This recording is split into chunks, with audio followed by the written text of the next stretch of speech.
Untamed is going to be untamed. It's going to be a little crazy. I want to talk to my people. I want to talk to my brothers and sisters. We can have grace and humility in how we interact with other people. Oh, hot dog, look at you. And nobody talked about what's really happening. And let's have conversations about what truth is.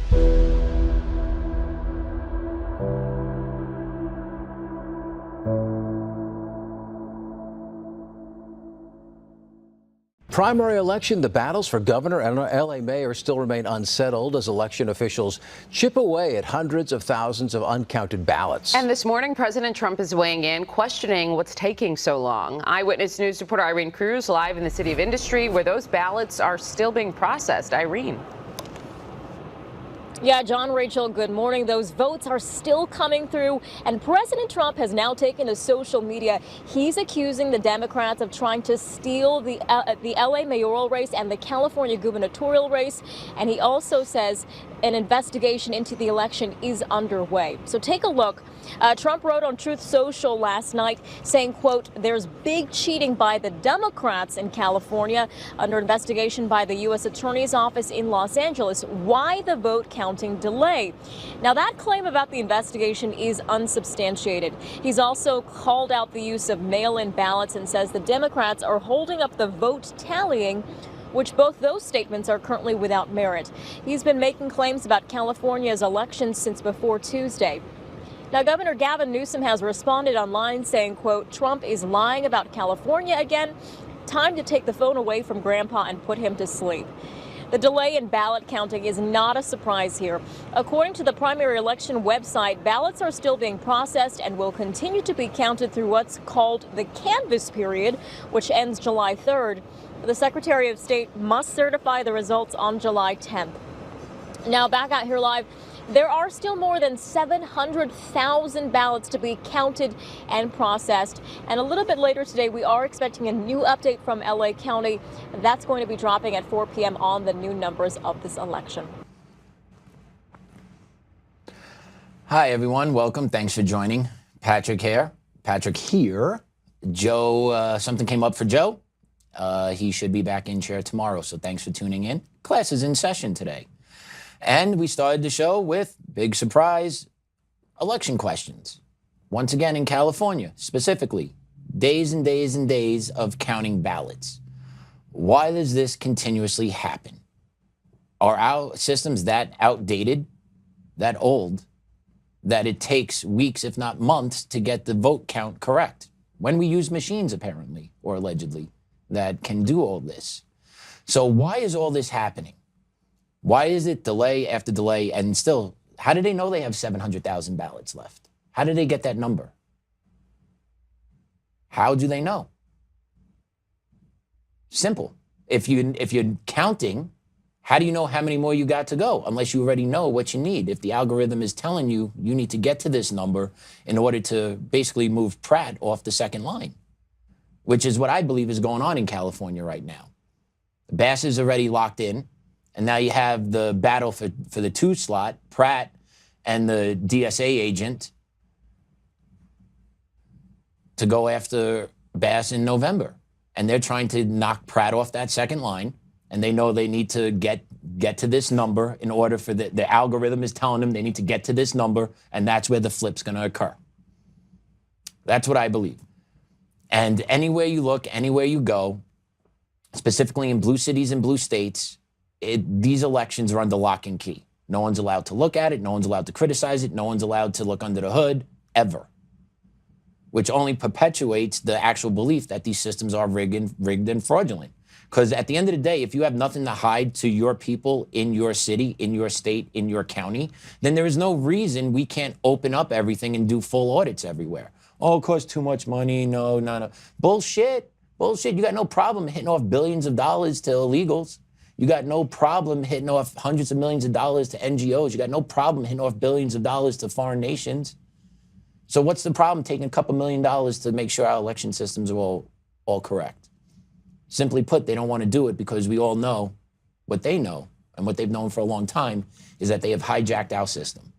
And more Americans are waking up to the fact, and the pressure's mounting on them, but still, they do not care. March on status quo. Newsom, Trump has nothing. Take cell phone away from grandpa, put him to bed.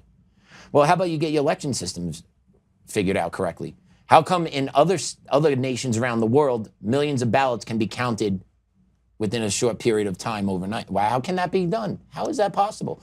How can Florida, which has a large population, get their ballots counted? But yet in California, it takes weeks or months because the fix needs to happen. And we have a great guest today. We have a lively personality in studio with me.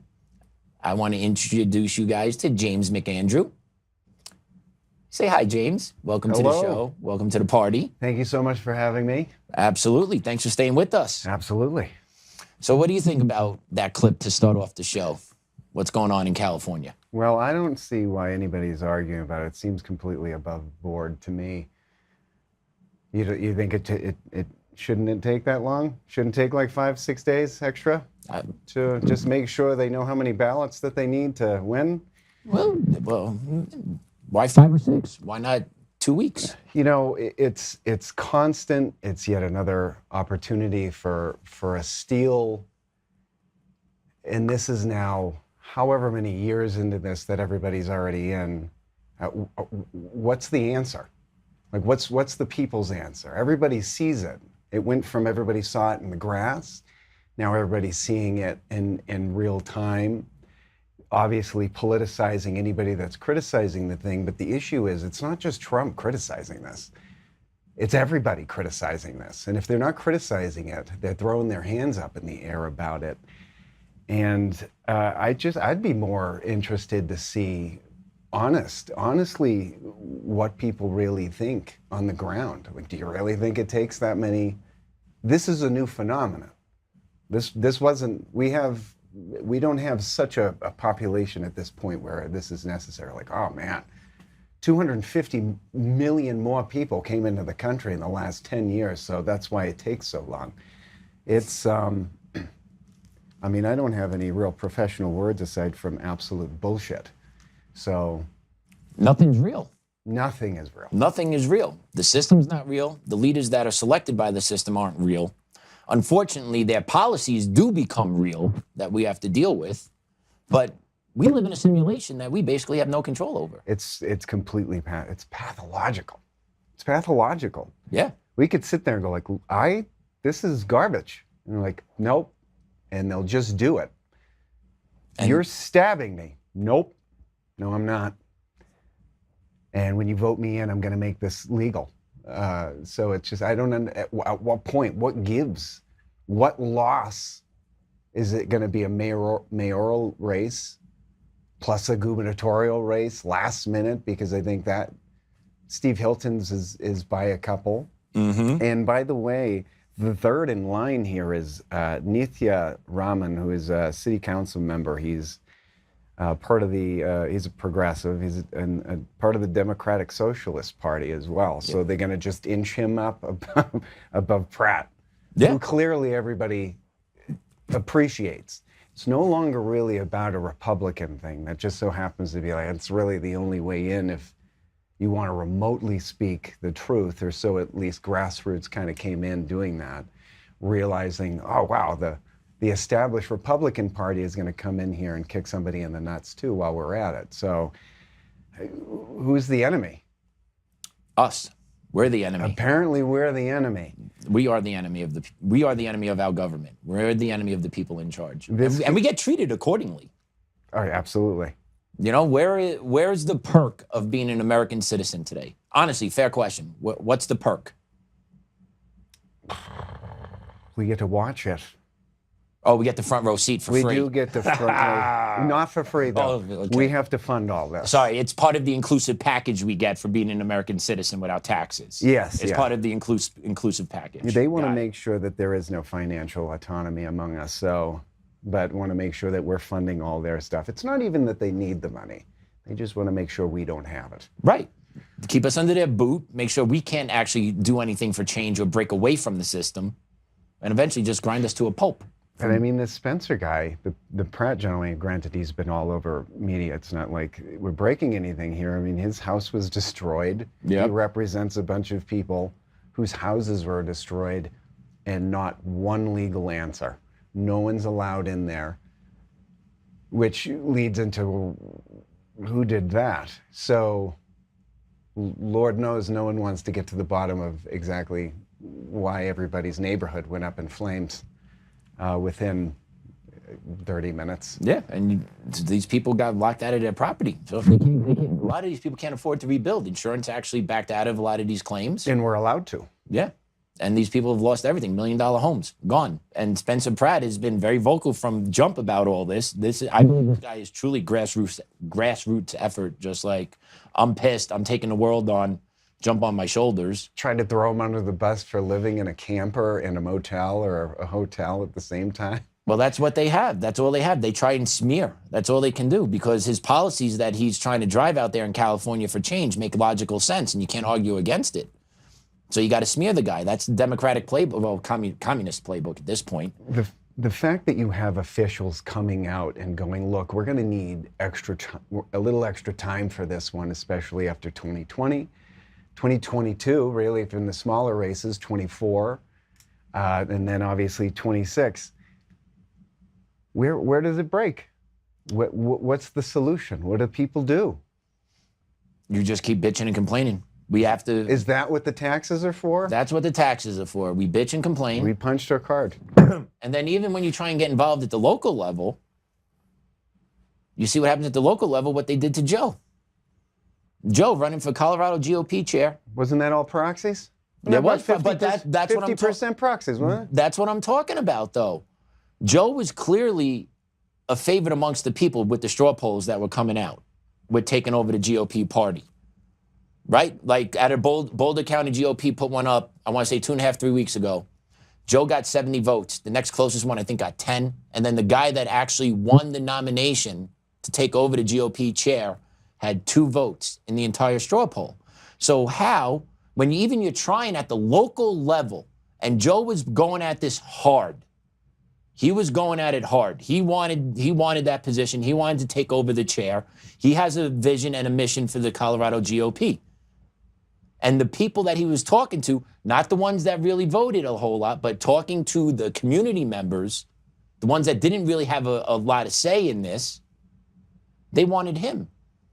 But the people that are in the position of power in the Colorado GOP that selects the GOP chair, ungats to the people of Colorado. The people of Colorado, the Republican people of Colorado wanted Joe to head the party, came last Saturday.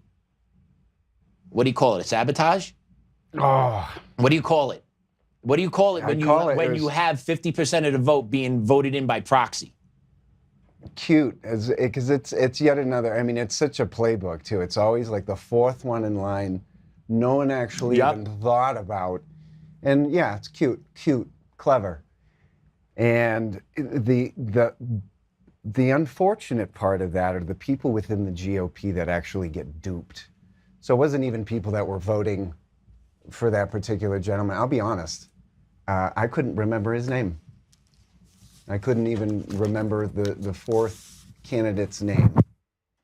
That's how unknown he was. I believe his former Douglas County chair, I heard.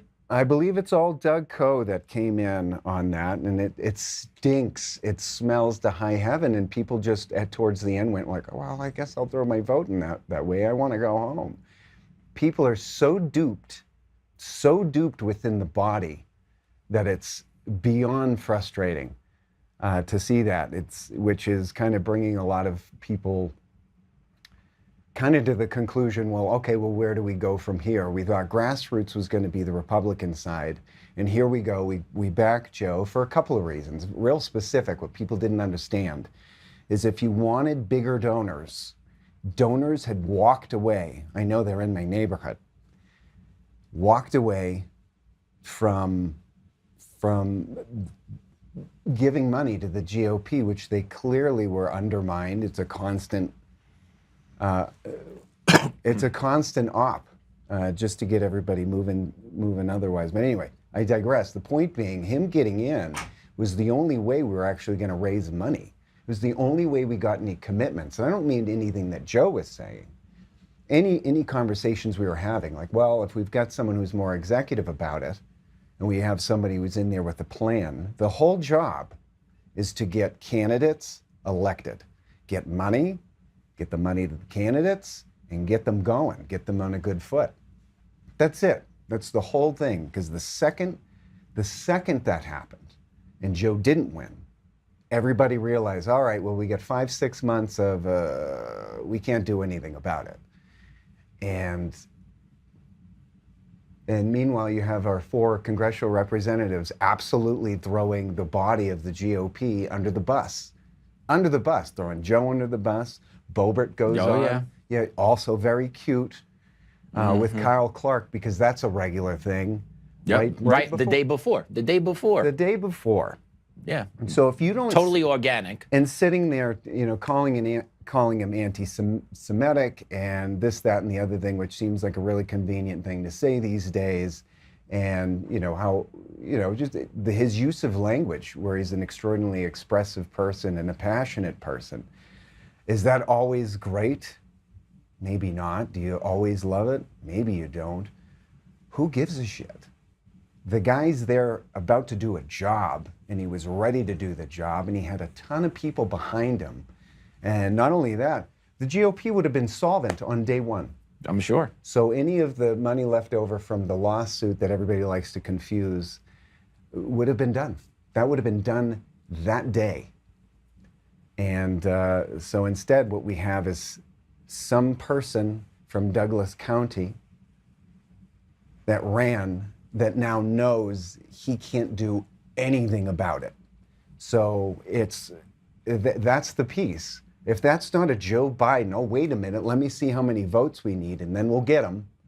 And then we'll let you know who wins by a fraction, by maybe like 10,000, you know, and it's so disheartening, but at the end of the day, that's what they want. They want everybody in the GOP to go like, screw it, I'm leaving. And a lot of people kind of are, but where does that put us now? Perhaps in the same place where citizens are going to be in California. What are they going to do when they know their guy lost? Except they know that he didn't. Clearly didn't. Correct. He's completely popular. He is the most popular. People are coming out of the woodwork for his support.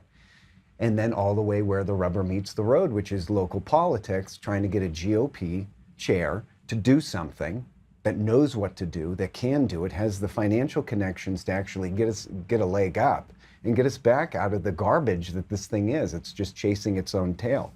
So it's frustrating to say the least. I don't know that I have an answer necessarily, but you know, I think the third party thing, which we were talking about before, is something we'd love to lean into, but what does that really look like?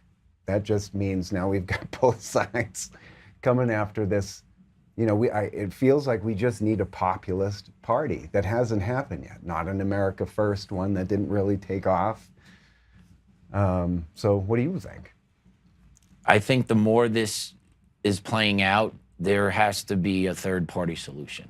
The more it's playing out. Because what I believe has happened is the creatures within the GOP establishment made an organized, calculated decision.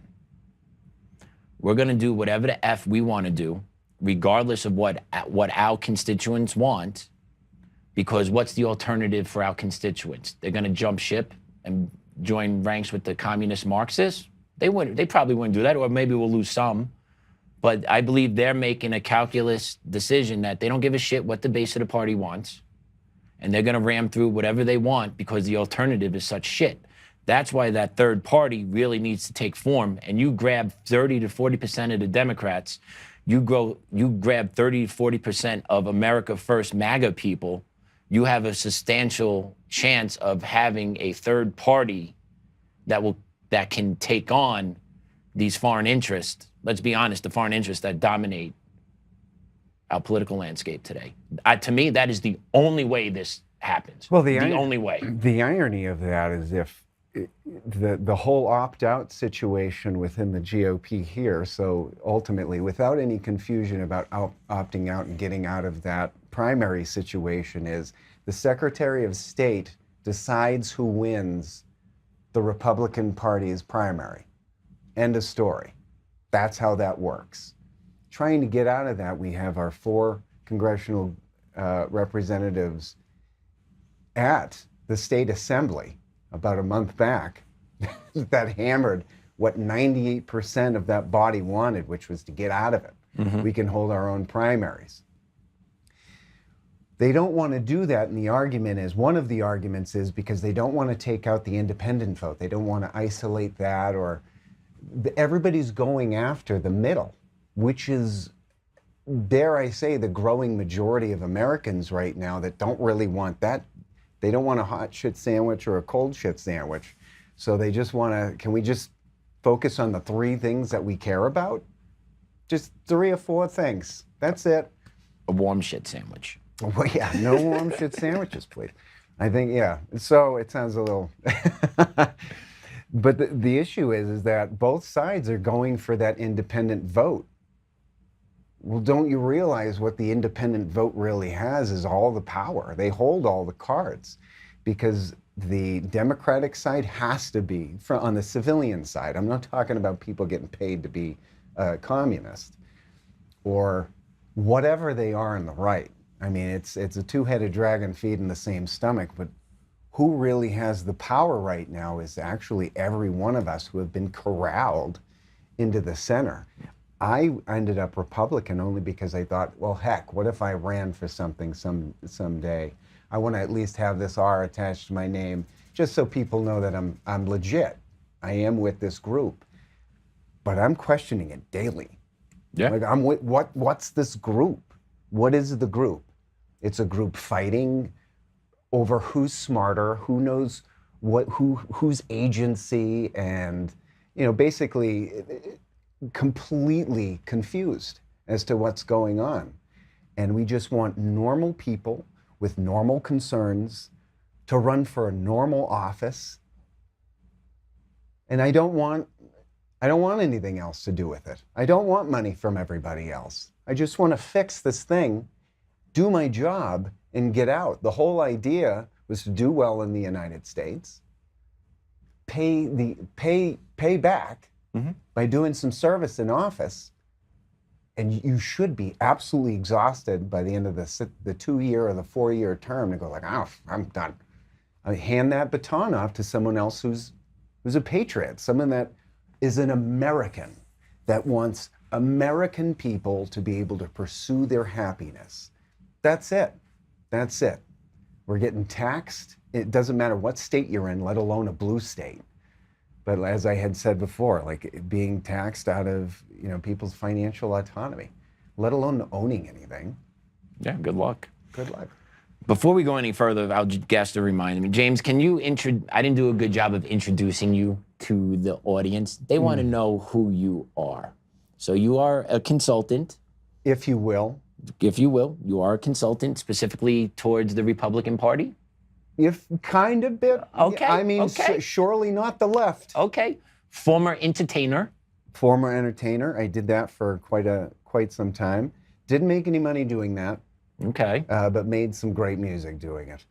And then kind of fumbled into this world. Ended up very good friends with Joe. Worked with, my wife and I worked with Tina Peters when she was running for her GOP chair position, and that was very early on in any of that, and that is by no means a name drop at all. That's just how we kind of got into that. Yeah, I understand the circle. And we learned an awful lot, and but plus we had already gone to January 6th. We didn't go to the Capitol, but we were there, met a lot of people, a lot of allies, and an incredible group of people and friends, and developed unbelievable relationships based, we're great. Very funny, very nice people. But we're not transactional. We don't need anything from anybody. And through that, the interest was, well, this is wrong, and this is wrong, and that's that person, and that's that person, and who's that? And just through that, we just ended up in a position where, we were able to make introductions and just kind of move the needle and learn a lot, an awful lot, because there's a lot of effort that goes to naught because you don't realize who you're actually dealing with in the first place. So that's kind of, as it pertains to this type of show, what business I have being on it. As we have a good group of, we have a good network statewide and nationally, so I ended up getting more involved in this. I started my record label for that band in 2020, and then COVID happened. So, and then had to deal with that, which terrible time to start any business was about then. And then I competed in that market, if that's such a thing. But the issue there was, what drove me out of that was who I was involved with were mostly people that had to throw up their BLM flags, all of that shit. And I think the final bit was when my manager had posted something that said, the most dangerous thing to the country right now are white armed Christians. And I am that. Mm-hmm. And then I said, you know that I'm that, what you just said. And she was like, well, you just have to understand that this is just the business that we're in. I'm like, apparently so. So I kind of walked. I was done. So now I sing to my dogs. There you go. Yeah, better audience. Pretty good audience. So there you go, guys. They never asked me to play Freebird. Okay. Nothing. Maybe I'll ask you to sing something before we close out today. Completely a cappella. Let's go. Of course. So just at the end of the day, I'm an American, and I'm proud to be an American, and I want to see people pursue their happiness. I want to see people have money. I get that. The sad part of this now is what this country's morphed into is that people get money, and so there's a decent amount of people that get money and happiness from tearing down this country now. And that there's been a cultural shift in that. Well, it's pretty easy to say yes, isn't it? Mm-hmm. If you have no morals, no compass whatsoever. Yeah. Can't see the forest through the trees, because they'll be the first ones to go. Just saying. They'll be the first ones gone. And that's why nothing is real. And I want to follow up because we were talking about what's going on in LA. Let's put this post up about some of the vote totals that were captured yesterday. So if you take a look, 39% of the vote in, Karen Bass had 117,579 votes. Spencer Pratt had 86,323 votes. At 42.4% of the vote in, Karen Bass had 130,429 votes. Spencer Pratt still had 86,323 votes. So, how does that happen? How does she get 23,000 votes in a count and Pratt does not get one? How is that statistically possible? Doesn't that sound super similar too? That sounds right. Running it back a little bit. Familiar, doesn't it? Running it back a little bit. Statistically, that seems a little tough to believe. And also, I believe you need 2 or 3 extra days in order to get those votes. You got to find them. You got to bring them in. You got to count them. Of course, they're repeating the playbook without any fear of consequence. Trump is saying the DOJ is watching. They're just laughing. They're just laughing, and they're going to keep this going on. And the fact that it's so fraudulent, Joe had a comment about this post. So let's put up Joe's post. We're going to read through Joe's post. And then we're going to see where Spencer Pratt actually is falling in the betting markets. So when Joe reposted this on his X account last night or yesterday, and he says, the elections are fraudulent, rigged, and not real. No one in LA has an appetite for Karen Bass, except, of course, Smartmatic. The fact that we debate the ridiculous and allow these criminals to continue to steal our sovereignty and terrorize our country with fake representation that leads to the destruction of our nation should tell you all you need to know. They are destroying our nation, and we are watching it happen and talking our way out of it. Pathetic. If that's not pushing your citizens out of a state, I don't know what is. Is that the move? I feel anyone that could afford to leave LA or California has, and they settled here. And look what happened here. Or Texas. Or Texas. And Or Texas, Nashville. Texas is in a battle right now. Give Texas another 4 to 5 years, see what that's going to happen down there. You got Nashville that is, I've seen some clips out of Nashville. I can't believe that's Nashville, Tennessee. I can't believe that's going on. Yeah, it's kind of, it got LA-ified. It's remarkable. And it all goes back to the indoctrination of the kids through the school systems that get them primed to go to college to get shocked up a little more. And then they go out into the world and they move into these new age cities, Denver, Colorado, Austin, Texas, Nashville, and they create these little liberal enclaves where they all just migrate with their same thought process and voting habits and bring this ideology to these cities and states that infest and rot and take out whatever remnants of American society exist. And it's sad because, those are the same people that are sitting there, bitching and moaning about never being able to own anything, so why even try? I think it's not so much that, I think what they have is a do-nothing, group of people going out there and enjoying the perks of not pissing anyone off within their friend group. Well, I don't want to say anything too hoo-hoo. But these people are suffering. I mean, we're all suffering from the exact same thing, whether you're over here or you're over here, and it's not a real thing. None of those things, that's not real. They pretend to be over here. Meanwhile, look how they slice us up.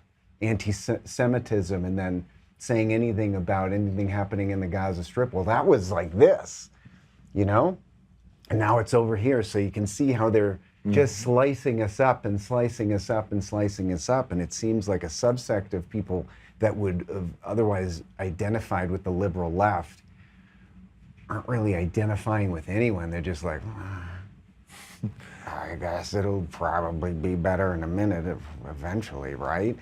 And it seems like there isn't really any action. I mean, those are the people that should be going to the center.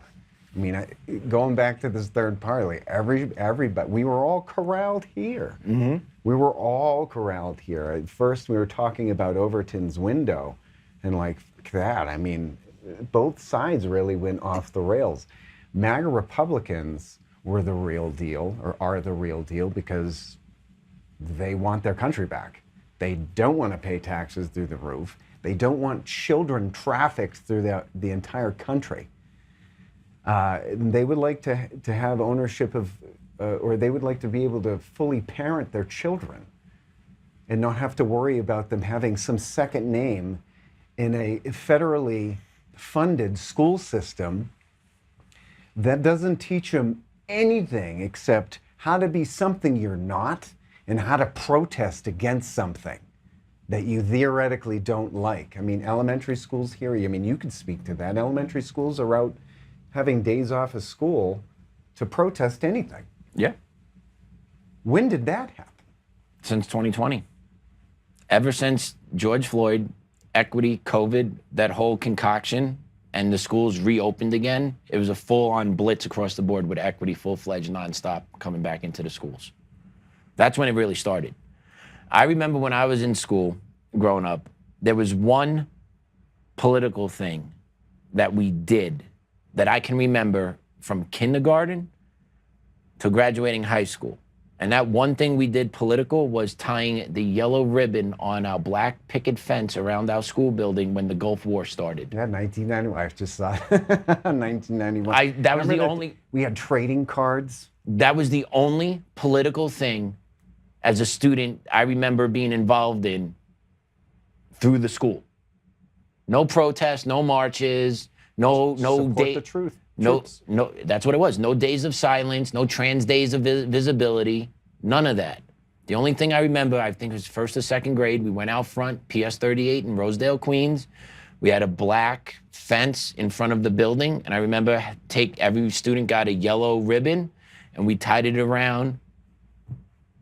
And that was a unifying moment for America. That was the political. It wasn't for this subgroup or this subdivision or this group or this race or this sex or this idea. The political was a moment for our troops, and that was something impactful for me that I remember it still. I had to be 7, 8 years old. But at that moment, that also instilled pride into someone young. Thinking about people that are overseas fighting for you, An for American your country. flag. Yeah. So even if it was, I mean, it was Bush Sr.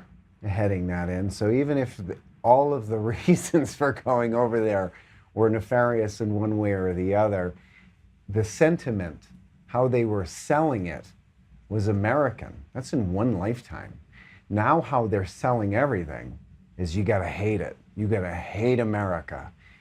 Yeah. And that is such a big, what does that mean? We have American citizens cheering soldiers being killed. We have foreigners that came to this country illegally under Biden cheering and rallying when soldiers are killed. And allowed to stay. And allowed to stay. And allowed to say you can't criticize them because they have a right to free speech in your country. Now, what would happen if we went over there into their country and did the same thing? You'll be strung up within 24 hours. So they infiltrate our country, they use our laws against us, they use our customs against us, and then when we try and fight back, we get labeled and beat down by our own court system. seems like a design. Nothing is real. Nothing is Nothing real. is real. I'll keep coming back to that. And we'll keep with the nothing is real part. Let's drop the poly market update for Spencer Pratt, and we can see where he's actually in the betting markets. Just in, this is from yesterday, Spencer Pratt drops to third in LA mayoral odds, trailing Mayor Boss and Democratic Socialist Nathanya Raman. Ah, yes. Your girl. Your girl. Yep, she's the DSA agent. She is Mamdani squared. She is a Saussure disciple, the whole 9 yards. They are looking to prop her up as the second and then have a DSA agent against a Democratic swamp agent for the AL mayoral race. All while the regular conservatives that pay taxes in LA are going to get trampled, regardless who wins this race. But yeah, this guy has momentum. He has a great social media game. He's been on media. He knows what he's saying. He has a vision what he wants to do in LA. And you're telling me the people in LA don't want this guy to take on the bull? Nothing's real. Nothing's real. Nothing's real. I would, it's, so what do we do for real people? What are real people thinking? What are real people saying? What are real people's plans? What's the contingency here? What I think is, I'm a real person, you're a real person. I think about my family. I figure out, I try and game plan what we need to do. That unfortunately is contingent on my legal outcomes. Like, I do not want to send my kid to public school. I shouldn't have to send my kid to the school district I'm suing for their treatment of me. There's no way they can treat my kid fairly. No way, no how. So what individual people need to do is you need to educate your family. You need to build a strong community of family and friend networks that you can rely on. And honestly, you got to fight every chance you can fight and take someone on. And I don't mean beat the shit out of someone in the street, but call them out online, call them out in a conversation. If you have to confront evil at every turn, you can't let people say something anymore and walk away and get away with it. You have to confront them with everything that they say. Last Saturday, I went up to a cidery up in Lafayette. A college friend was in town. Her and her husband and her 2 kids were in town. My wife and my kid, we went up there. I didn't know where she was politically, to be honest. I didn't know where she was. I knew her father was a really successful business guy in New York.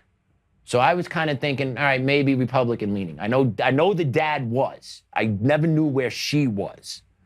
And it came out that she is more left than I thought she was. And then we were having these conversations, and at the end of it, my wife's listening. My wife turns to her and says, "You're a closet conservative and you just don't know it yet." That's what I believe the majority of Americans are. Most people are. They are. People do not like the word. So we're both from the East Coast, from Boston here. New York here. You guys can hear the dialect difference, please. 2 guys that won't pronounce any as whatsoever. I didn't meet a Republican until I was like 12. And it was news to the family. It was a friend of my sister's who came in. And that was it. But we were Kennedy Democrats. We were blue collar Dems, right? Which is what now? A Republican. Yeah. So, and then the whole idea, like, well, I don't want to be called a Republican, especially going through high school, because we were given the whole thing, like, oh, those people are like fat cigar smoking, like oil drilling pricks out there. Couldn't be further from the truth as you grow up. But that's the bit. You're young, you're liberal, and then at one point you go, You grow up and make some money. whoa.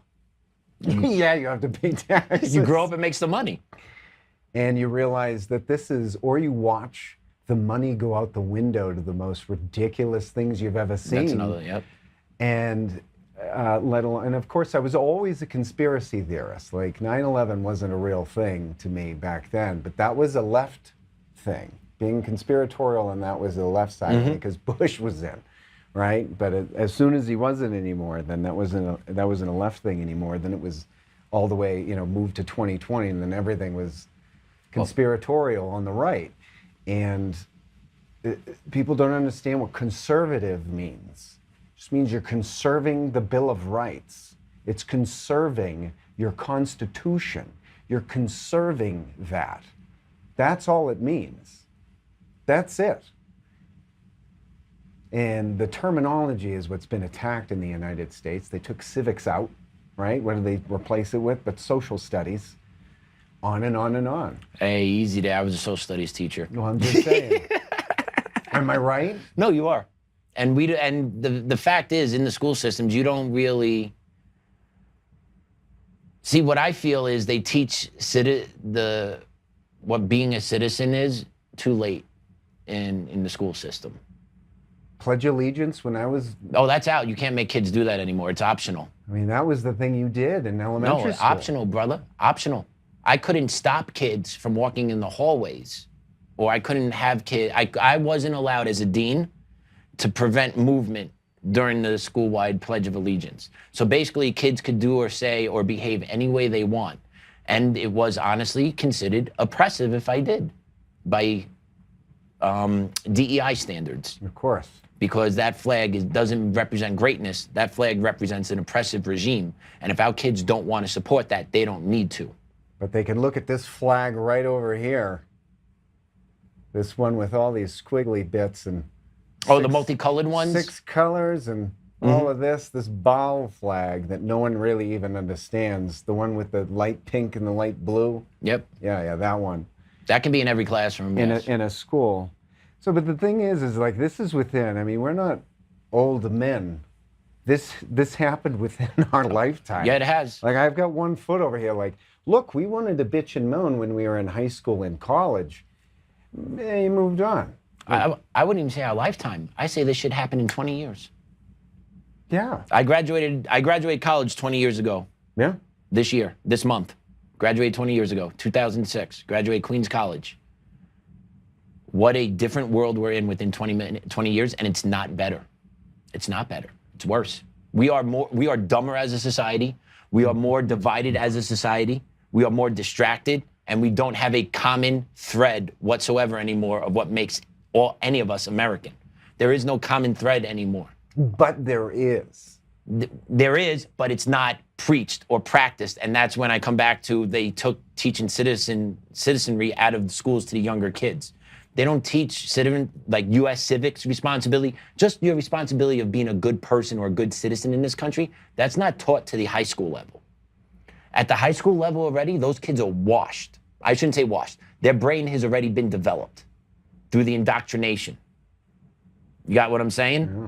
So you're not teaching first, second graders the Pledge of Allegiance.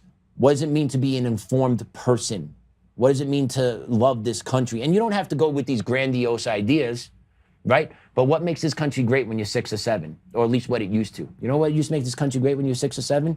You were able to go outside in your community and you felt safe.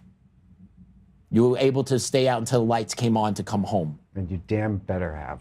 Like that's what's, and I don't know how I was able to do that in the 90s, but in 2026, a decent amount of people in America don't feel that way, where they don't feel it's safe to let their kid go out, play in their communities until nightfall.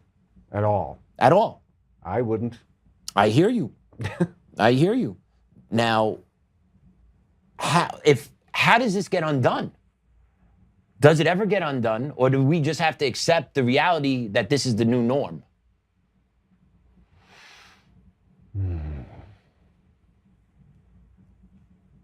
How do you ever go back to a society where our kids can stay out and play with their friends in the neighborhood at night, and you don't have to be scared, you don't have to be sitting on the front porch watching or being concerned?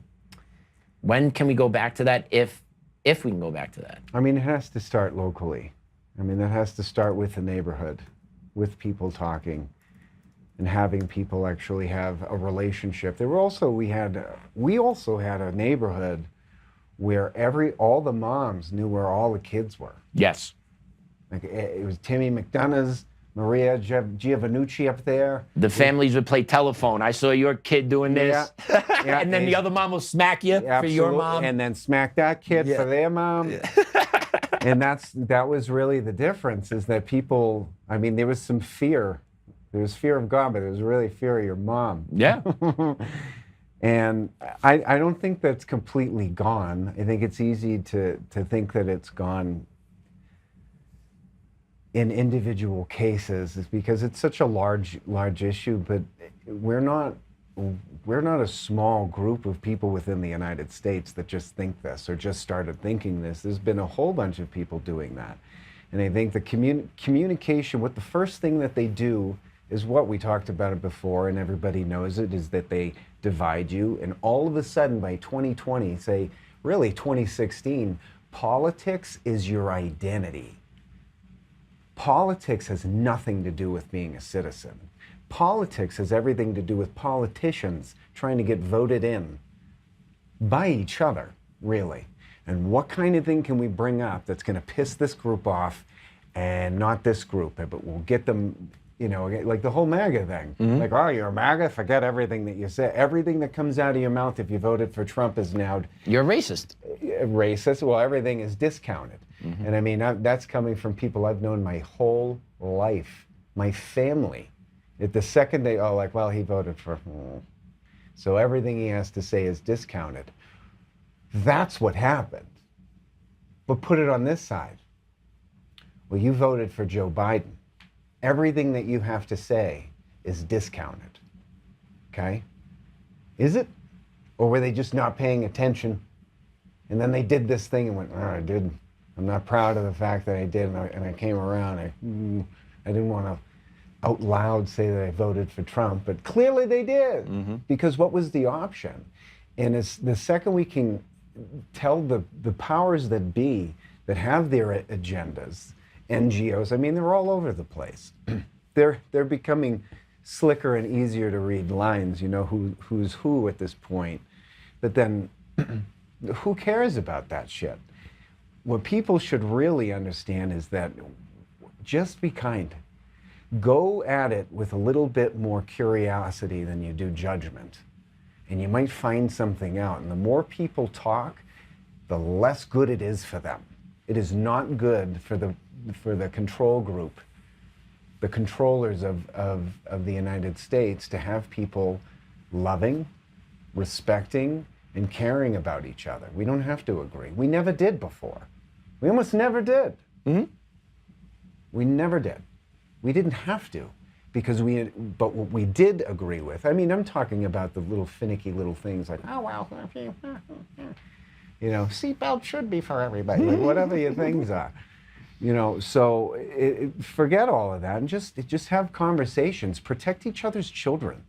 Go to church. Go to church. Go to God. If you think that you're going to death scroll your way into understanding what's going on and not realizing how big this thing is, I keep getting caught back here. Hold on, I'll be right with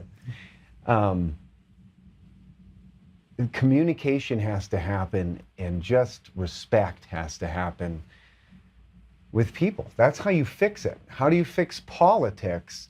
It's local, as we just saw, and they're very, very, very, very involved in that. But that's where the rubber meets the road. That's your neighborhood going like, I don't want to spend $50,000 on this bullshit across the street. I don't want to do that. But because people were so exhausted, and by design, exhausted at the after COVID and then right into the whole Trump Biden shit. People just didn't even, everybody just wanted, I just want calm, I just don't want to talk about it, and let's just not talk about it. And instead, what we should have talked about, we should be talking about, is the common thread that we do have. We've all suffered the same trauma, whether you got jabbed or you didn't get jabbed, you feel bad about it, or you knew you shouldn't have, or whatever your case, or you're forced to because of your work. That was one piece. That was everybody in the world that was subjected to that. And no one wants to talk about that, including the people that made it so. That ushered in, more of the political stuff, and none of that stuff should have aligned there. I don't care if you hate somebody. You think every boss on the planet is just an awesome dude? I don't care that you think someone's just a bad person or just mean. But when you start throwing out Nazis, when you start throwing out racist, which completely diminishes what those words even mean. And then you realize it was the same culprits that are doing that were doing it then from the 60s on, and they're doing it now, just using verbiage against each other. And because our egos are so big, and we have to know everything, and we've got to be smarter than other people, let alone the people we voted differently than, right? That is the impasse. But the fact of the matter is no one knows what's going on whatsoever. Even people that know what's going on don't know what's going on because no one knows who's talking to who anymore. Because everybody's had to go to their plan B. And I mean from whatever your agency is from the top all the way down here. And now we just don't want to talk about it. Instead of we don't have to talk about politics. We could just say, how are you doing? What's bothering you about this? And that's everybody in the middle. It's everybody in the middle. There's a lot there. I agree with a lot that you said. The thing that I come back to is that everything that is being done, everything that happens in government winds up being thrown in your face now. You feel everything that they do. Everything. So it makes it hard to walk around trying to build capacities with people that are aligning with values and views that are way different than yours, and you know what the end road is eventually if they get what they want, which I don't want for my kid when I'm gone. So to me, unfortunately, they're my enemy. Indirectly, they're my enemy. Because if you're supporting an ideology that I know, I have seen, I know what it's going to do, if you're supporting that, you're targeting my kid. Just like you say I'm anti-trans or whatnot because I speak out of keeping boys and girls separate in sports, they see me as attacking their kid, right? So there is no way we ever come back to a middle ground here. Well, I think that I can't, and I won't disagree. The only thing I might point out is, though, that's a majority of who you are facing. That's not the majority. I don't believe it. So I agree with you. Those people are, first of all, the parents that are subjecting their children to that are absolutely out of their mind and horrific. So if they're doubling down, not only doing that and helping the cause, and that's the destruction of this country, they are also my enemy. That isn't something that I disagree with. I think what I'm more, maybe I didn't say it very well because I just exploded and talked about 17 things at the same time, but I think it's the people that are, I think it's really independents and a lot of Republicans and a lot of what used to be Democrats coming in going, I don't want anything to do with this shit. You know, a Democrat on this side might not be popular if he goes like, actually, I don't want my son to be a woman. Yeah. And have that conversation at 5 years old. And no, I don't want the books. I know, they know the books that are in.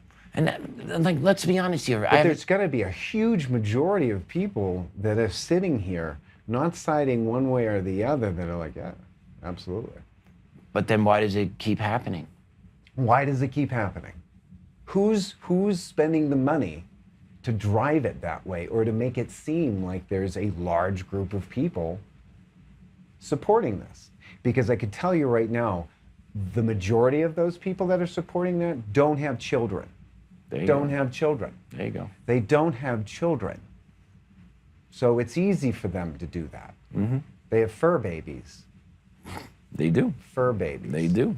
And that's a whole other thing where you could show up to school dressed a certain way. I got to respect if you want to be called the them. That's yeah. That's a whole other ball game. And that's the thing, like kids won't behave that way unless it's introduced to them. That's why this trans thing is all a facade. Like I have a 4-year-old kid. He has no idea what trans is. I have friends that have 6, 7, 8-year-old kids. They don't know what it is. The only time that shit comes up is if it's injected into them either through TV shows or at the school level. And there's no reason for any of that stuff to be in the school level. Other it is to confuse kids because it's a war on kids. It's a war on our traditional society, right? And yet you have school board members that are supposedly members of the community all throughout this country, especially in the Cherry Creek area, that love doing this. Even though the majority of the parents in the Cherry Creek area don't support it. Staring at them in the face. But somehow they still push this down in the Cherry Creek school system. Because it's funded. Yes. Because it's funded. So how do you defeat that? Well, you need to get the school board members out. But the way the school board, do you know how the elections happen in the Cherry Creek area for school board? Please. I didn't even know this. But, my lawyer told me about this. So we're broken down into, I believe, 5 different zones, A, B, C, D, E. And you would think if you lived in Section A, you would vote for Section A. You got me? You live in Section A, you get to vote for all the sections. So if you have a pocket of, let's say, 1,000 people that you could reach out to and be like, hey, we need these candidates marked off in the school ballot. And I know you don't live out in E, where I live. I know you don't live in E, but you have a right to vote in E and elect a member for that E community. So members within your own area in Cherry Creek, you don't get to elect your specific rep. So people by Overland get to elect the board member from Cherry Creek Trail. Got me? Gotcha. That's how it works in Cherry Creek. That's why it's never going to change. And it was purposely written that way by the school district recently. They changed the rules on how the voting would take place. What's the legal recourse? There is no, because it's legally been changed. They're able to do it. So now what you need to do is you need to infiltrate the school board. So we need to get... Which seems more difficult. It is. Imagine that. But we need to get pro-America people on the Cherry Creek School Board in order to flip all this. Because you need to get the board out, and then you need to clean the district office out. You need to get rid of the DEI office, the equity office. It's about $10 to $12 million budget. You need to get the head of legal counsel out, Sonia McKenzie, who is responsible for these federal lawsuits that Cherry Creek is facing, costing them millions of dollars in lawyer and retainer fees and hearings. Right, Sonia? How much is it costing you for the 2 federal civil rights cases, mine and a student's now that you got hit with? How, as a legal counsel, you're allowing this to happen in your school district? Because you promote this ideology and you don't care about the millions of dollars that it's costing the Cherry Creek taxpayer because you're lining your pockets for 6 figures and you're going to walk away with your retirement and your pension. You're not going to give a crap because that's the type of person you are at the end of it. I know what type of person you are. I caught you. Remember that. I caught you, and you know exactly what I'm talking about. So you could go play your games and try and dig up all the shit you want on me, but I caught you legally, and you're going to pay for it. And that whole district needs to come down because that district is a corrupt cartel from top to bottom. Chris Smith, and here's the thing. They just had a new election. You had new board members put in November. You had 2 new board members.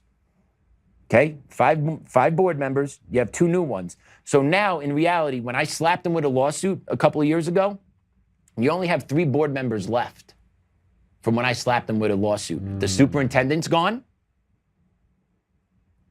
A couple board members are gone. Assistant superintendent's gone. So who is actually driving the truck at the Cherry Creek School District that is still doubling down that we have a right to discriminate against this teacher for saying he's a proud American? They actually admitted to it in the 10th Circuit hearing. They actually admitted to it. And discriminating against kids based on race. So who's the driving force behind all this? Sonia McKenzie, head of legal at Cherry Creek School District. Because she is a lawyer. She knows what's right or wrong. She knows legally what's right or wrong. She knows the 10th Circuit passed down rulings that you can't suspend kids for out-of-school behavior. But she still signs off on it because the whole point was to punish kids in the name of equity. Of course. So yeah, Sonia McKenzie, I'm pretty sure you watch and get clips of me. Keep it coming. I got more coming for you. Don't you worry. This needs to be discussed because you are the head of the snake at Cherry Creek School District, packing in 6 figures, pillaging from the taxpayer here in Cherry Creek, pillaging from us, lining your pockets. Disgraceful. And I'm not done with you yet. Sorry, that's how. I felt it here. I felt it. Oh, so you're a Cherry Creek member, Cherry Creek School District? Your taxes go to them? Oh, yeah. Yeah, Oh. we're, well, Cherry Hills. Yeah, that's probably Cherry Creek. Yeah, Creek School District, yeah. Yeah, we live close to the elementary school, as a matter of fact. So we don't have any children in those schools, but we are... Paying taxes to them. We sure are. Very privy to the goings-on and had our own ins and outs with them. But they want the children. I know. And if they can't have all of them, they'll have the ones that people can't afford to put them in other schools aside from public schools. I'm a product of public school system. Not to say that that's great, but I survived it. So, but nothing. It just seems so absurd. Everything that's going on in society, everything logical doesn't make sense. Captured would be the word. Yeah, we live in a simulation. Nothing is real. Blue states, in particular, Yeah. are captured 100% on every level. And speaking of blue states, I'm going to play a clip for you out of New Jersey. Take a look what just happened in New Jersey the other day. Yeah. Let's play cut 5, Damon. When we organize, we win.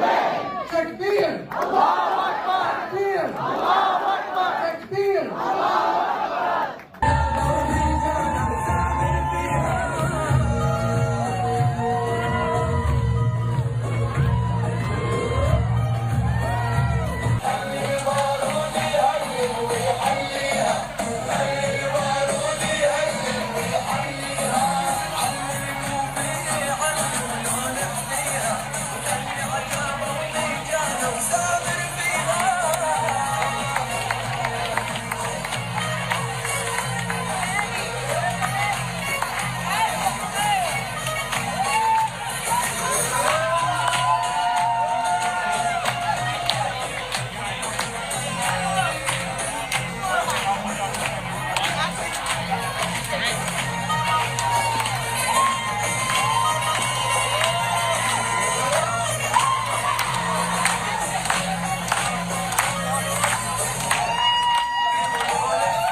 So there you go. That is a victory celebration for Adam Hamaway, who is directly tied to the blind sheik who organized the bombing of the World Trade Center in 1993.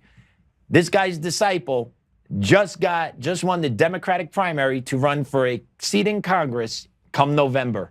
And did you see that celebration? Did you hear what they chanted to open that clip with? They seem like people all originally from New Jersey, if I've ever seen it, right? I agree. I agree. They all from New Jersey? They seem that way, yes. Yeah. They seem that way, yes. I get buddies from New Jersey. I don't know that they're playing that kind of music, but is it Allah Akbar? Allah Akbar, yes. And with that, we know that usually follows killings when that's celebrated.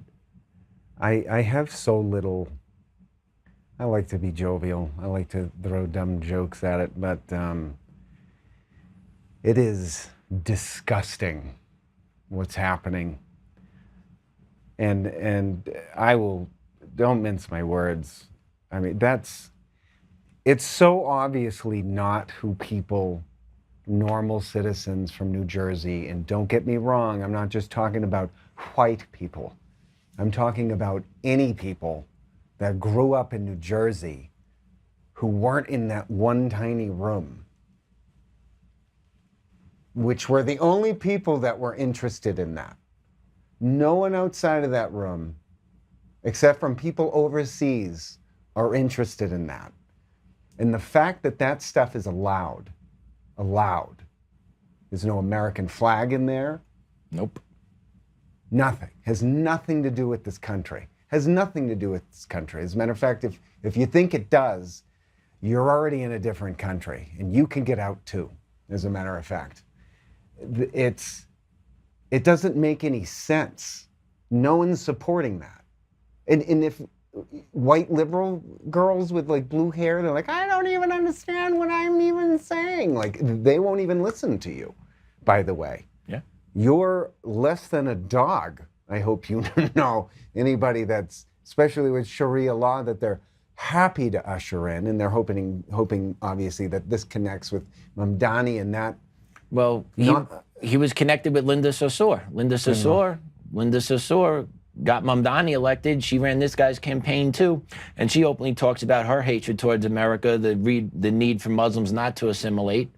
So yeah, there's only one reason why they're taking over these offices, and it's not to make America better. It's to unleash pain on the American people. 100%. This is being coordinated, and they're taking spots all over the place, and nothing's being done about it. Oh.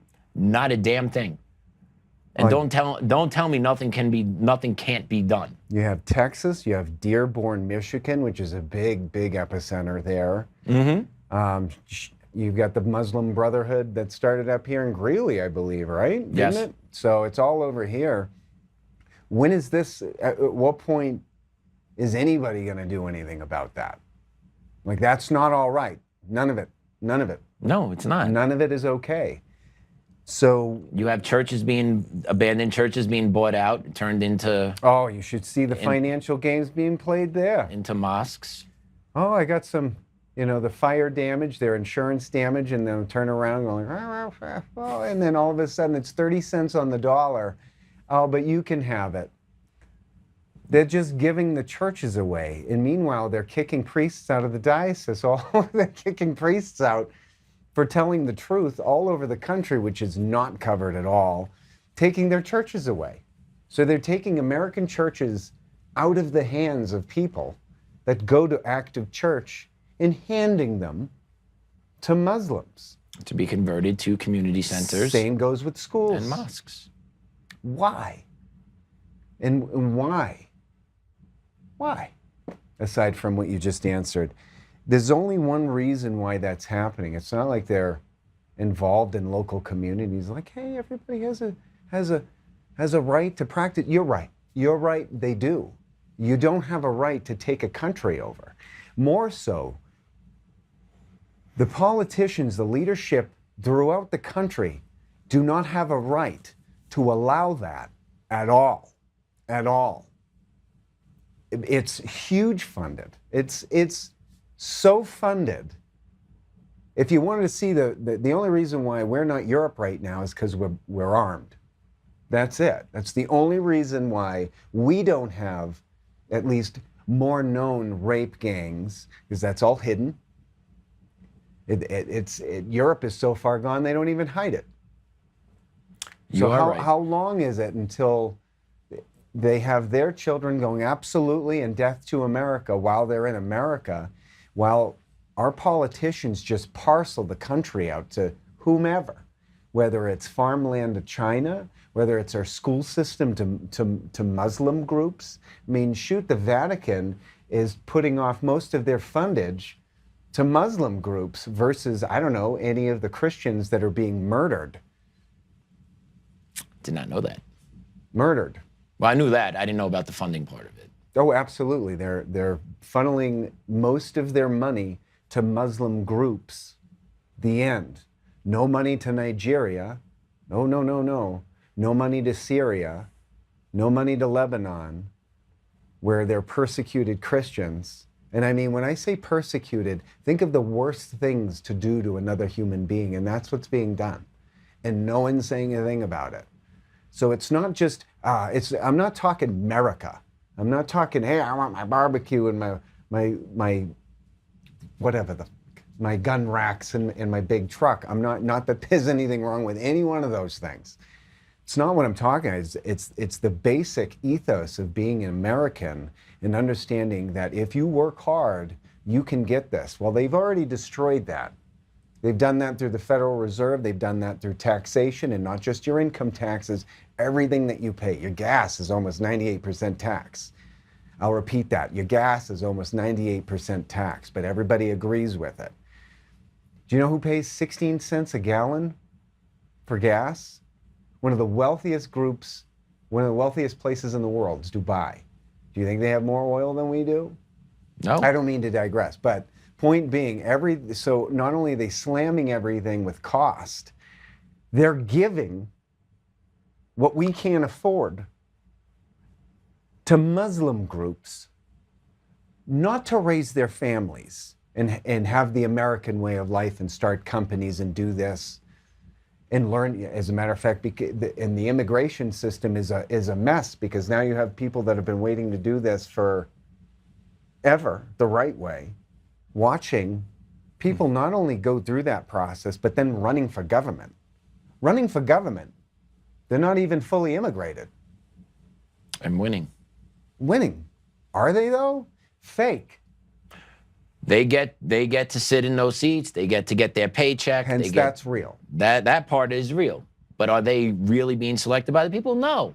But they get the perks of the job. They get the money, they get the benefits, they get the retirement, they get the platform, they get it all. The problem is always going to be the people that see it first are always going to be called racist. And they're going to be right at the end of what happens if this is allowed to continue.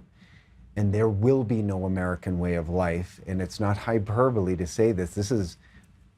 Texas is well on its way. Canada is completely overtaken. Gone. Mm-hmm. And you've got Michigan, that's pretty much gone. Ohio seems to be next. California has its own bit. New York, see you later. Massachusetts, see you later. They're all Northeast, the whole Northeast corridor. At what point do you think, and they've got everybody appeased enough to go like, well, it's just the way it is, and that's just how it's going to be. Yeah. Everybody is just careless about this thing. It's like, oh, it'll work out. What are you going to do when it doesn't? What are you going to do, like, who's to say that they can't go into certain communities and just claim eminent domain like they are in New York? They're setting precedent, right? Not yet. With certain buildings, but they want to. They want to, yes. Right? Yes. Oh, we've decided that person just doesn't manage Absentee that. landlord, boom, my property now. What's an absentee landlord? Hold on, let me get my Black's Law Dictionary. Yep. Oh, it's just a person that owns a building. Oh. Like, you constantly changing the legal terminology to just push this garbage through, and there aren't enough people going, hey, wait a minute. There's just not. There isn't a voice of, hey, wait a minute. There's a small group still of people that aren't afraid to say, hey, this is a problem, and I don't give a shit. You know? It is what it is. I'm seeing what I'm seeing. This isn't the country that I grew up with. As a matter of fact, that you said, this isn't the country I was living in 20 years ago. No. And I understood, like, the Islamophobia garbage after 9/11. That's only because we knew that was facilitated by the American government. That wasn't a bunch of people over there that wanted to do that. There's a bunch of people over there willing to do it, willing to get paid to do it, sure. But that wasn't infiltrated by them. So what you have now, it seems to be, is a whole group which has been gunning to take this happened over 1,000 years ago, and Europe was completely enslaved. It wasn't until like 900 AD before the Muslims were actually finally kicked out of Europe. 732, the advancement was stopped in France. It was stopped in France, and then eventually 900s, 1400s even in Spain, the Reconquista, to kick them all out. Kick them all out. Mm-hmm. And Spain then was completely Catholic. Not so much anymore. No. And then if you look at Northern Africa is all Islamic. Well, they moved everybody. They just moved. The original people there were forced to convert or die. Like, that's what Islam does to you. So what they'll do here is move them all in. There'll be too many to do anything about it, and anybody protesting against anybody saying, like, look, no one has a problem with people immigrating to the country and being an American. The end. Yeah, I believe we all agree But that... when are you going to stand up and say, like, and it'll be too late, and anybody else protesting against people, say, like us, are going to call us racist. Of course. Because that's pretty much all you got. That's the go-to. And no one is. No one's racist. No one's against the Muslim religion. Everyone's against Sharia law. I think they're pushing people that way. I believe they're purposely pushing people to become racists. Oh yeah, well yeah, get them to become what we say that they are. I think they are. I think that's part of the plan, is to make people racists. I just think the mix. Let's think about it. Let's think about it real quick. Did you ever give a shit about indoor plumbing, electricity, any technological advancement? Who made it? Did you ever care really who was responsible for advancements of society? Did you ever really care about it? Not one no. Okay. That's all I care about now. You know why? Because I'm tired of hearing that white people are racist and pieces of shit. What has the white race done for the civilization on this planet is incalculable. Medical advancements, scientific advancements, technological advancements, indoor plumbing. Do you like taking a shit inside when it's cold? Only when it's cold. Do you like taking a warm shower? Indoor plumbing, running water to your house. Are you a fan of that? Yes. Okay. All white civilization, Greek, Roman, European, that built the pillars of our civilization that everyone enjoys the perks of today. I'm tired of hearing that white people are systemically racist and oppressive. I mean, we are the most accepting group of people out of any group of people on this planet. I'll further that in a lot of those advancements, and I would argue probably a great majority of those were Christian, were fortified Christian more than they were any other color. On top of that, it just so happened to be Western civilization that moved the ball. And that came through academics and learning, something that was valued amongst... And then America comes along and goes, look, anybody that wants a part of this party, let's do this thing. Yeah. Let's advance civilization, but who is stifling that and who's controlling and who wants us pinned against that? Who wants us pinned against each other? The ones above us. Well above us. The elitists. So that's what they want. They want us saying white, black, Muslim, white, black, Muslim, this, that, the other thing. And then when you have immigration policies that allow anybody and everybody to come into your country. And you give it to them with no stipulations. Yeah. And also not actually verifying, why are you coming here? Why are you coming here? Are you coming here for a better opportunity? Are you coming here just to suck the tit? Are you coming here? What are you coming here for? They're not going to ask that question because they're giving them money. I know that. I have behind my house, I got a neighbor. My kid loves playing with their kids. He used to work down at the border. He is now an air marshal. He was telling my wife stories that I also told my wife about, but she wouldn't believe me when I told her these. It took this gentleman telling her that illegals were getting $3,000 in cash envelopes as they were coming over, every one of them. Boom, boom, boom. Do what you like. Do cell what you phones like. as you come over, hitting them off with cell phones as they came in. So yeah, these people were not coming here to be part of the American dream. They're coming here to take from the American dream and then eventually transform this country into the radical shithole that they came from, which I don't understand why they want to do that. Because they'll be easier to control than we will be. But why do you want to go from a shithole country to a nice country than to turn that nice country into the shithole country you left? I don't understand that.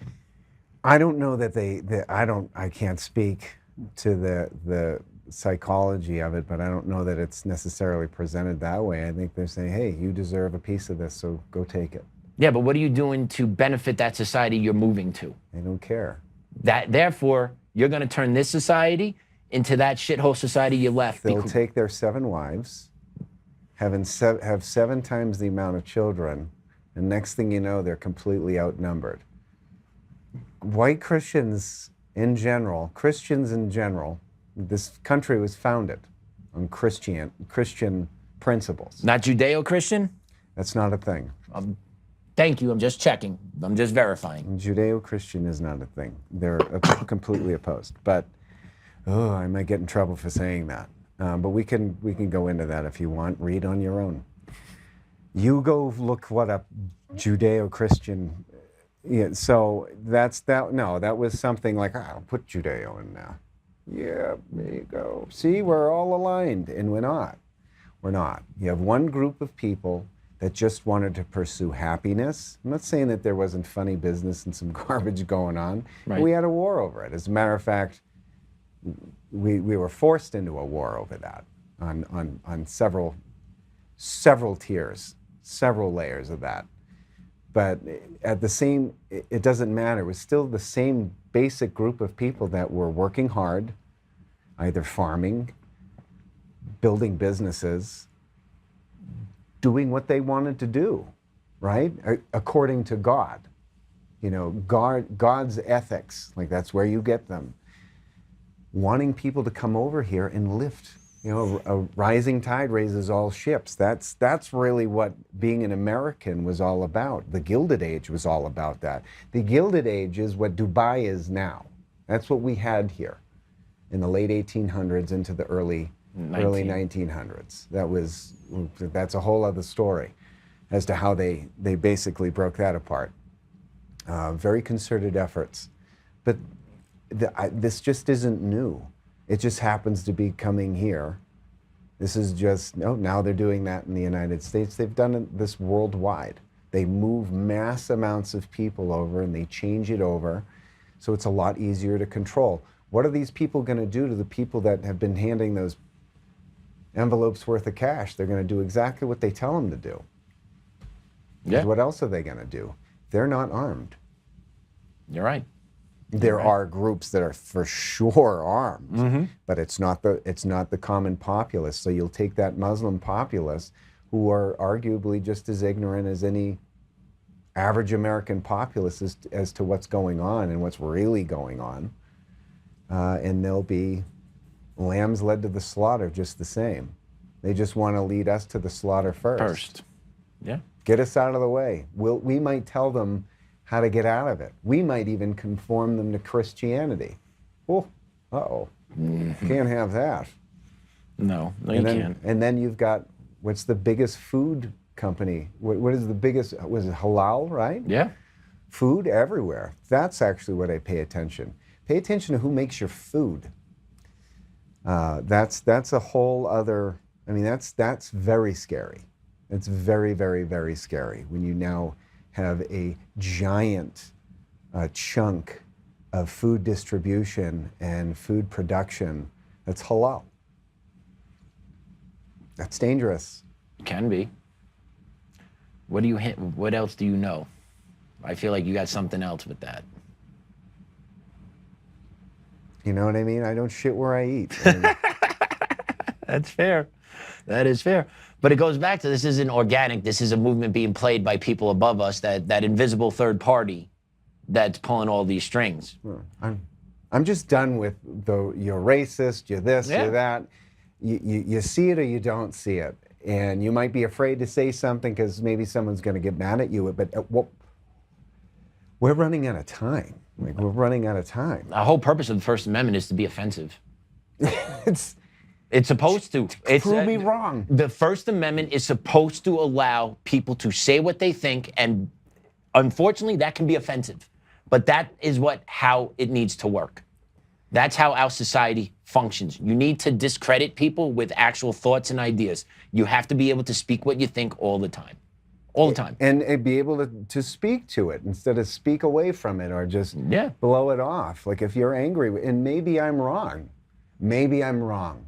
Tell me how I'm wrong. Have a dialogue about that, but that doesn't happen because there is no dialogue to be had for several reasons. One, we're not worth having a dialogue with, and by we, I mean most regular thinking American people that don't want to, they don't want to cause waves, but that are seeing what they're seeing and watching their children have a lack of education. Their education is we're the 46th. We're pretty bad. We have a little more than 50% of the kids being able to read and write at grade level All when they graduate Americans high school. Want are kids that are smart, that are eating healthy, that are educated, that can lead the country into prosperity. Instead, there's not much more to take from the United States except land at this point, and what money's left over in people's pockets from their dwindling savings, let alone if they had any kind of portfolio, right? Yeah. It's just they're giving Americans the squeeze and just scooping all these people to do a couple of things, as you touched upon, is being really angry with them and turn us into these racists where it's not just this paid for Muslim invasion or immigrant invasion in general. I mean, it's not just, I don't mean to just harp on the Muslim side. Obviously, through Joe Biden, was 23 million people come on in, and we didn't know who the heck was who. And then all of a sudden, people started bitching that women or, American parents' daughters were getting raped and murdered in their own dorm rooms, et cetera, across the country. We couldn't say any of that stuff. And so on top of that, you've got they open prisons. They really open prisons. They let people out. Foreign countries let their prisoners out to let them walk on up here. And it made it way easier for the powers that be to traffic as many humans, really, right up the 25 corridor, no less, right in our backyard. Because this was a distraction. This is distraction. Meanwhile, I want you to know we're selling children out of Ukraine, and we're doing it out of the southern border, and we're going to arrest you if you say anything about it. And you would have thought that this would have become, a little bit more heated earlier, but we all went, oh, okay, Trump's in. Whether you like him or you don't, at least we can breathe, because we were all going to be in jail. A lot of people are going to be in jail. Yeah, it's a temporary pause. He shut down the border. And then that was that. Mm-hmm. I don't mean to throw any haymakers towards the administration, but here we are still. And it's not by any means getting better. It just kind of keeps happening. And we can't say anything over here because that's Islamophobia. And you can't say anything over here because that's anti-Semitic. And you can't say that because you're white and you're racist. And, what kind of white? What kind of white am I? I'm Italian white. Is that still white? I don't know. I identified it as an American. That was a no-go. I liked that. Why can't we identify just as an American? We can look all kinds of different ways. Because you can get fired for it. And this man would know. You can get fired for it. Cherry Creek School District. Ron Garcia, E. Ortiz, buddy. Full circle. Ron Garcia, E. Ortiz. Mm-hmm. But he could talk about Viva la Raza, No Kings, all this other shit, but he doesn't have to compartmentalize that part of his feelings, apparently, when he goes to work. But me being a proud American, I have to compartmentalize being a proud American in order to serve the kids of the Cherry Creek School District. That's what they argued at the May 12th court hearing. Well, I want to thank you for having me on today because, in spite of what is your background story at the end of the day? All of that doesn't really matter because I think I come from a spot that's pretty centrist by way of, I was not involved in politics. I didn't want anything to do with that. I didn't have anything to say about this, but I'm watching the walls come in closer and closer and closer and closer. I was also pushed towards God, which is a lot of people are in that camp as well. I represent basic people, average human beings that are paying attention to this and paying attention to the entire crazy. This was never this crazy. I know. This wasn't, between Iran, and then we've got this, we've got our problems over here, and we still haven't faced one domestic issue. No. Not one. Nope. We're all left here going like, hey, buddy, okay, some of us reluctantly, some of us very happily gave this to you in your administration. Now we're watching people getting picked off that are anti-Semitic, or they're talking about demons, or they're talking about, bottom line, something that they're not supposed to. What are we supposed to do about that? At what point do you think we're going to do something? And what was the silent majority? Are we the silent majority, and do we stay silent? Or are we just going to right to our grave? Like, well, I just don't want to offend anybody. And No, that brings me back to, I said this months ago, that the GOP had a chance to run away with this and to transform this country for the best, and they didn't. They chose to align themselves with special and foreign interests over the American people. And once again, it goes back to the calculated decision they decided to make. I'm going to push this agenda to self-enrich me and my donors and my special interest parties, and the American people, majority of my party, will stay with me, because what's the alternative? And that's what I feel we have been dealt as Americans, and what the Republican Party made a decision on. I'm hanging on pipe dreams at this point. There's no point. I'm hanging on pipe dreams of the Federal Reserve, and I'm hanging on pipe dreams of, are you going to just make an emergency announcement? Are you finally going to make the announcement? But even if there's an announcement, what is the action behind the announcement? It doesn't matter, because everything he does can be undone with the stroke of a pen by the next president. That's why legislation needs to be passed by Congress, and they're not doing shit. SAVE Act, nothing. You taking out DEI and CRT from the federal level. No, you're not. You're not doing any of these things to codify what needs to be codified to change the direction of this ship. That is what's frustrating the most out of me, because we know what's coming on the boomerang. Well, they want a hot war. I know they do. So when Trump's out, he's not running again. I don't know if Vance or Rubio or whatnot. I don't know. Don't care. I'm not excited about either of them, to be honest, at this point. But when Trump's out and the Dems come back, open borders again? Because you can't say, no, we can't close it. No, it's unconscious, can't do it. We got to open it up, right? Because that was the whole Biden thing. Oh, Trump never did this, and this, so I can't really do anything about the border, so it needs to just revert back to being open all the time. Is that going to be the same shit again? Because there's been nothing done federally to stop them from doing anything when they come back, where they actually have to change law or revoke law to get their shit through. We're not making anything hard on them, which is very frustrating to me, because this administration was given the keys to the kingdom. They were given the mandate from the people. Get this ship turned around, and we're still not turned around. Weren't there some arrests that were supposed to happen? Sure. Sure. Love to see them. And I'm not talking about the Somalis with crooked teeth. I'm talking about the ones at the tip of the spear. Give me Obama.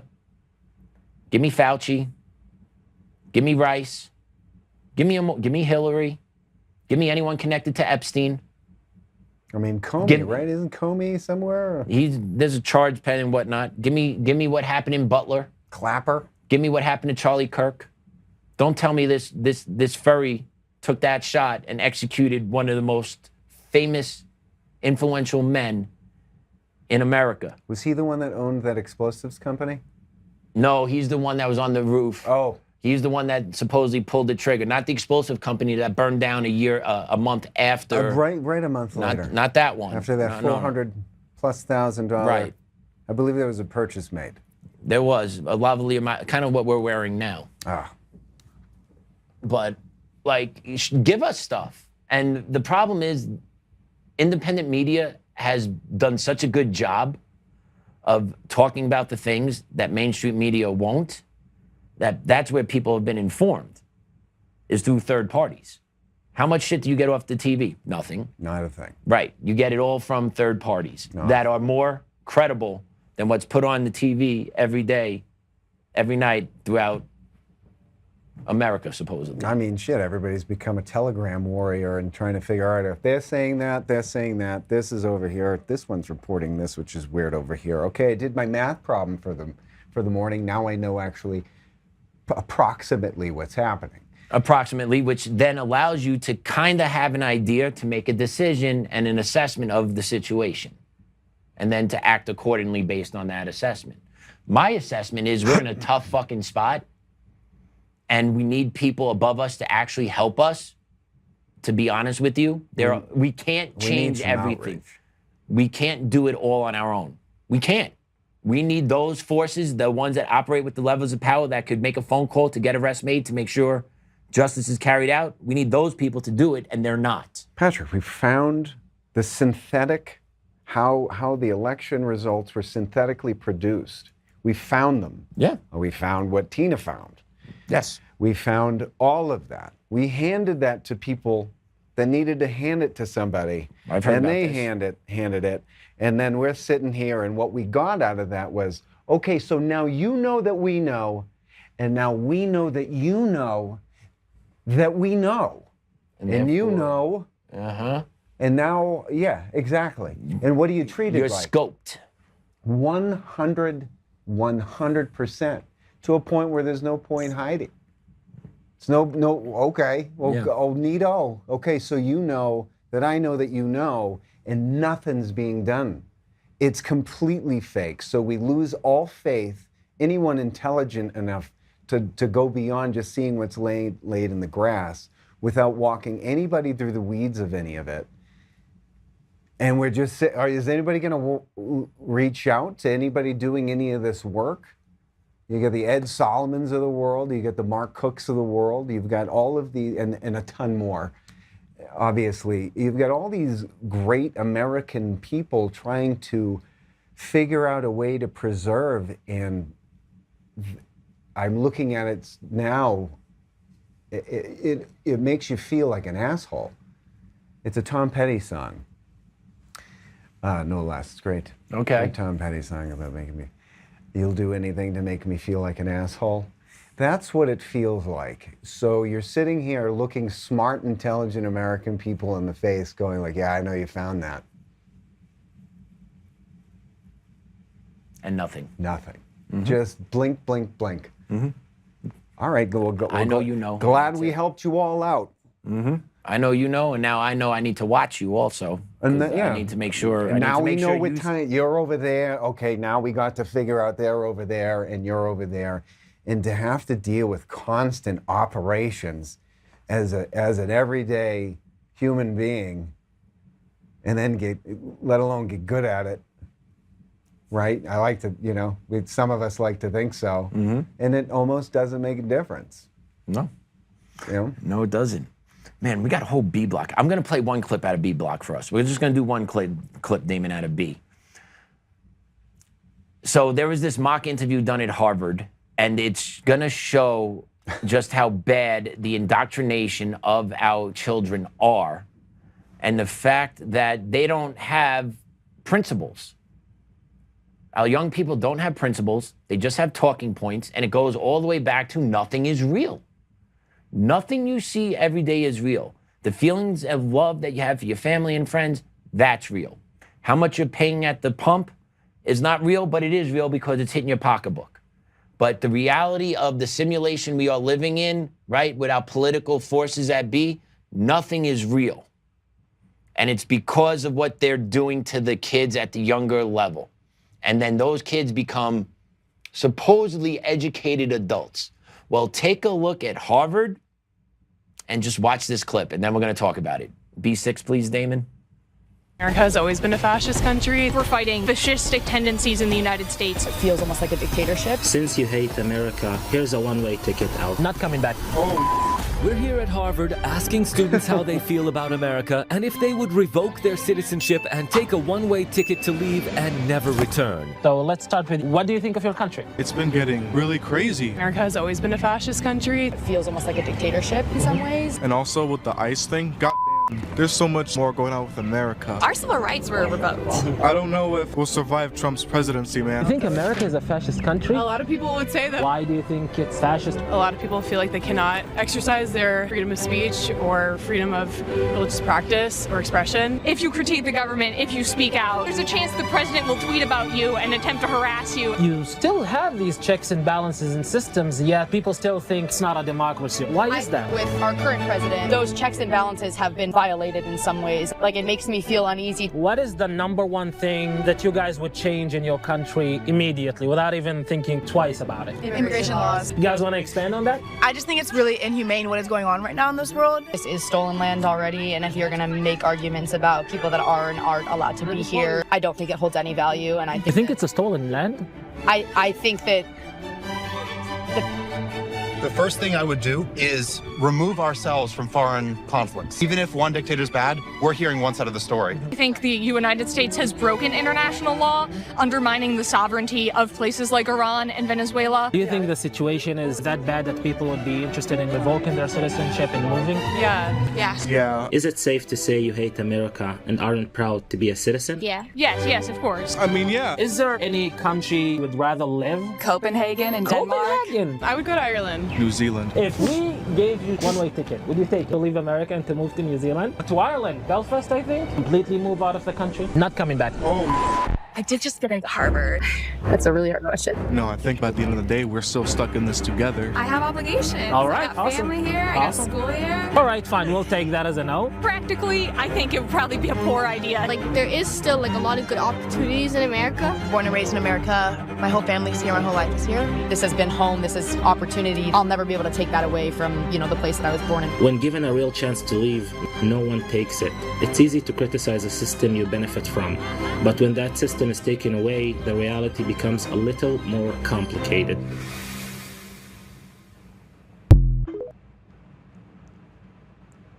Do they have any parking lots over there in Harvard?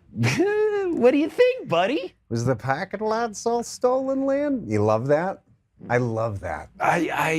Stolen land. I still can't. Everyone was taking. Shake your tiny fist at the moon until you got to do anything about it. But then she was asked to follow up about it, and she couldn't articulate anything. No. Of course not. Talking points.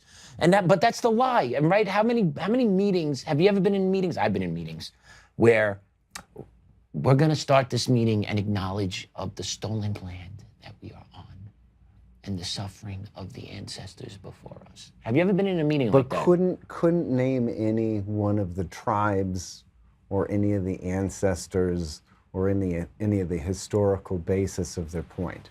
No, and I'm gonna be really rude here because I'm tired of this shit. I'm tired of it. It's not stolen when we came to you, saw you face to face, and we kicked your ass. It's not stolen. You got beat up and taken. Sorry. I'm tired of this shit. I'm tired. It's not stolen. There was wars. You guys lost. And the history is a bit fuzzy if you want to get into that, but we won't, because we can just stay with, I am also tired of, I'm happy that those young people were able to go to school, at a wonderful school. I have history with that school. It's lovely. Not that I was one of those kids. I wasn't smart enough. Okay. I grew up in Dot. I didn't grow up there. But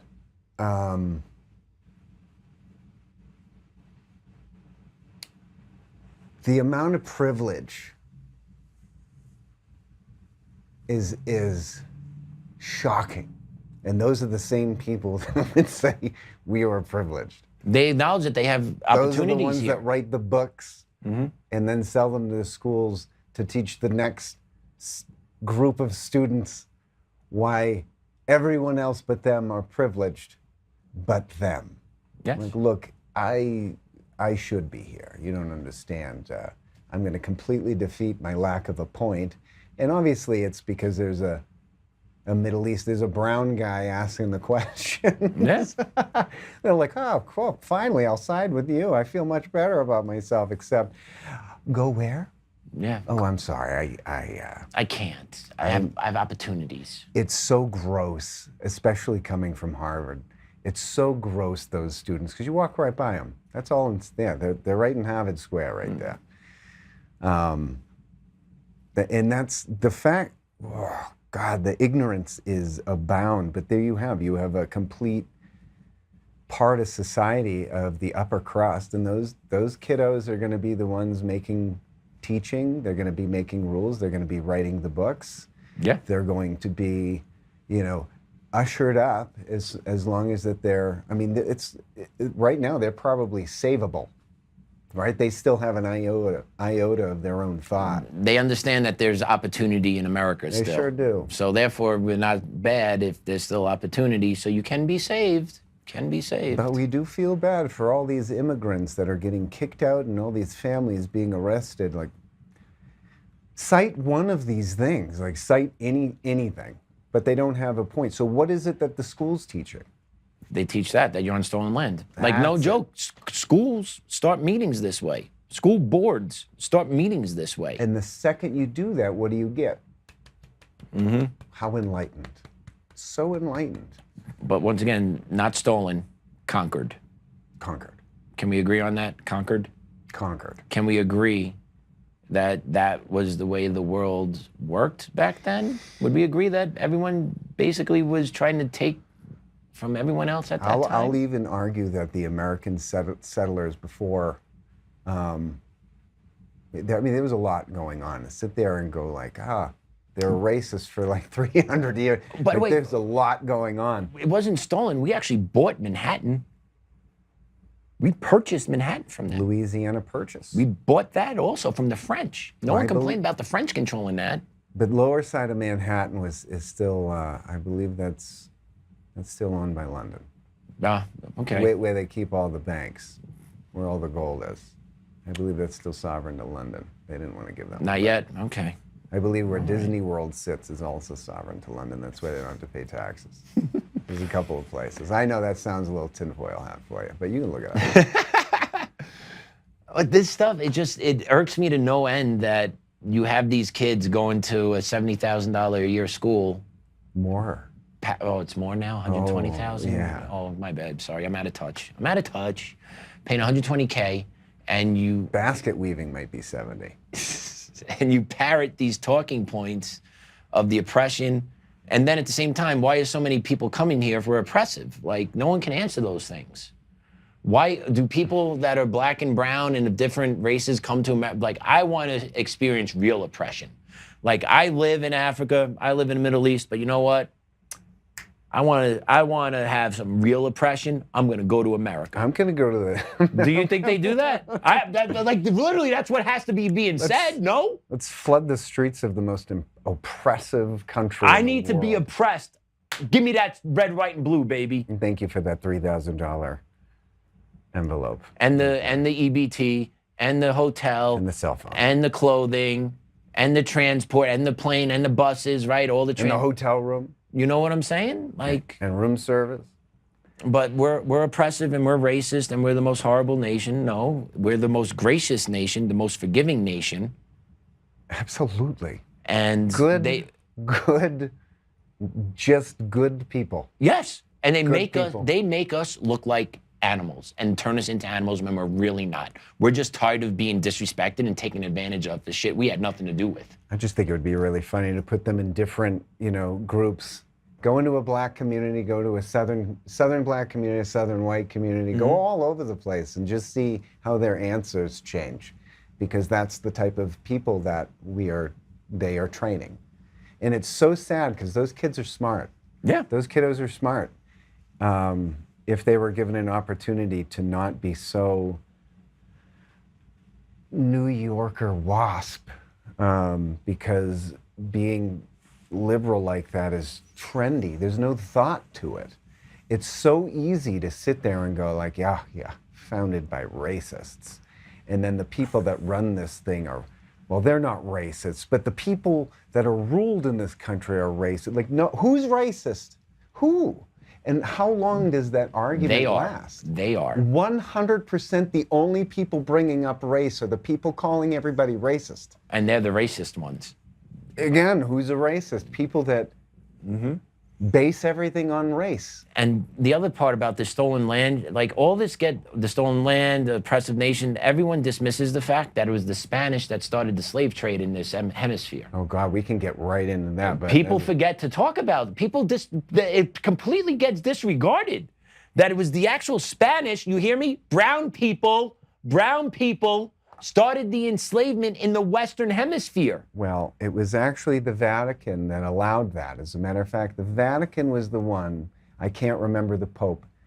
My retention rate is terrible. To enslave Africans instead of the native populace. They were allowed to have whatever they wanted that they found. Spanish priest Bartholomew de las Casas. You ever heard that name? No.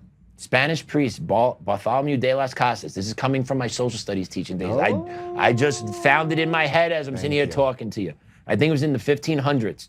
He wrote an edict that basically told the Spanish people, we can no longer enslave the natives, but we need to find somebody that can work in this climate that is used to being in hot, humid conditions for farming. So a Spanish priest by the name of Bartholomew de las Casas summoned to the continent of Africa and called to enslave the continent of Africa to use as the slave labor into the New World. So that's never discussed. Slavery started in the Western Hemisphere because of the Spanish and the Portuguese. History is not talked about.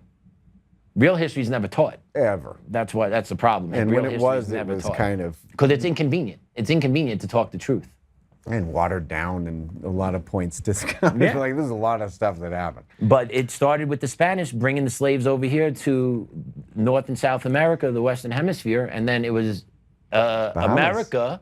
It was America, after we gained our independence from the English, that actually started to dismantle the system of slavery. As a matter of fact, that conversation, once the Revolutionary War stopped, that conversation didn't all the way up to the Civil War. That was the biggest conversation that there was. And immediately, once we were free from England, victory in the Revolution, 7 states outlawed slavery, mainly in the North, immediately. So it's not in the DNA of America. It's not it's part of our history. Of a Christian peoples. It's part of our history. We need to discuss it, right? But be truthful about it. Talk about the Irish that were brought over as slaves. Talk about the Italian. Talk about it all. Don't just sugarcoat it, and talk about the funders of the slave trade as well. The first English settlers were indentured servants. Yes, they were. And then let's not forget, France let out prisoners to come over to start a new world, but the condition was you had to marry a prostitute and bring a prostitute over to the new world. That's right. The French did that. The French did that. They emptied their jails and said, hey, you want a new start? Get this shit, get out of our country, but you got to take one of the whores with you. Bring your whores. Marry this one, bring it over. And they did it. So you're telling me America, like we can make America work with anyone that wants to come here and do shit the right way. That's it. And it doesn't have to be clean. It doesn't have to be neat. Just don't with anybody else's shit.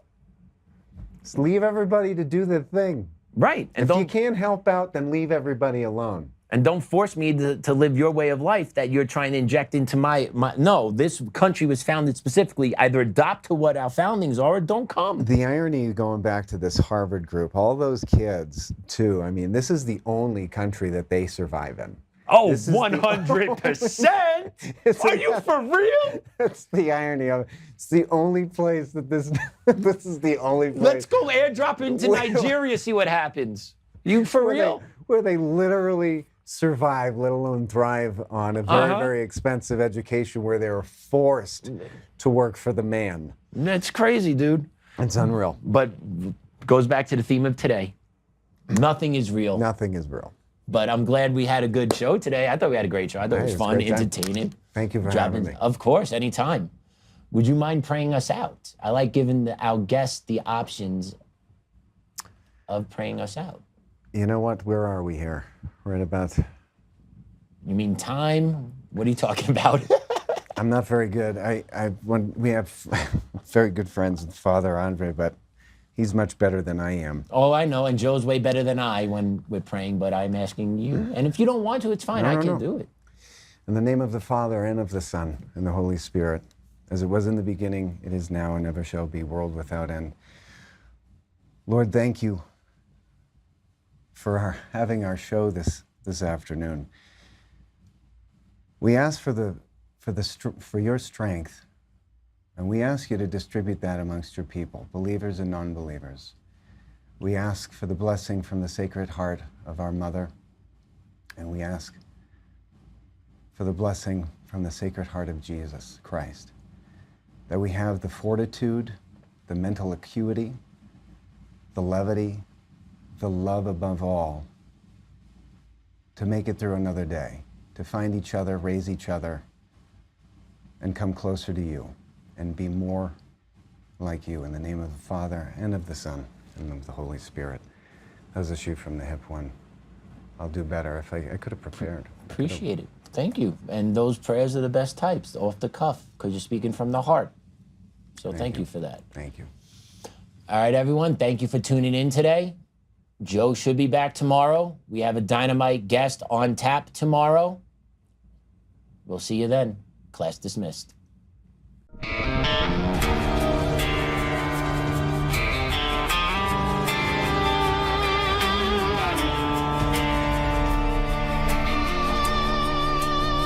Rise up untamed, in the heart of the fire where the wild ones roam. Joe Oltmann's calling, bringing truth back home. From conservative daily to this untamed fire, we shatter the silence, lifting spirits higher. No chains can hold us, no lies can prevail. Authentic and fearless on this rugged trail. Patriots gather under stars and stripes. Untamed nation, igniting the night. Untamed nation, let the truth roll out in this land of the free. Standing proud from sea to shining sea, we won't back down. Catch the fire, wear the crown. Untamed nation, it's our battle song, motivating hearts where the brave belong. Yeah, untamed and wild, forever strong. Play it again all night long.